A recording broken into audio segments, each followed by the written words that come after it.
Bonjour, bienvenue dans cette nouvelle vidéo et j'écoutais un enseignement très intéressant sur le jeune homme riche.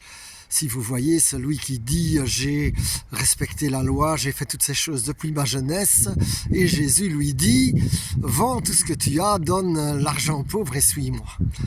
Alors il y avait un commentaire qui me semblait intéressant. Le jeune homme riche, en fait, il est assez arrogant parce qu'il dit j'ai respecté la loi depuis ma jeunesse, j'ai fait aucun écart. C'est assez étonnant.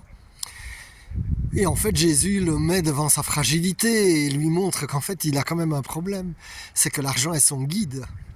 Puisque c'est pour ça que Jésus même, il exagère le trait. Parce que lorsqu'on voit par exemple à Zachée, Zachée remet la moitié de ses biens et Jésus dit le salut est rentré dans cette maison. Jésus nous demande certes de donner, mais il ne nous demande pas de nous donner au point de nous écraser. C'est comme si, je dirais, on était dans une famille à table et puis qu'on dirait, le fils il mange pas.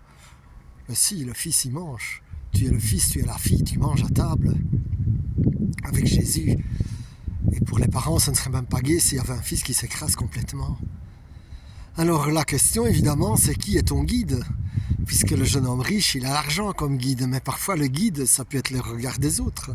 Le guide, ça peut être les non-pardons qui te font faire des réactions disproportionnées. Le guide, ça peut être l'argent, bien sûr, mais cela peut être le plaisir. Il y a 36 guides possibles, mais Jésus a dit « Je suis le bon berger ». Alors c'est lui le bon guide, et mon frère, ma sœur, je t'encourage à suivre ce bon guide qui va te mener bien plus loin que tu n'oses l'espérer. Sois béni.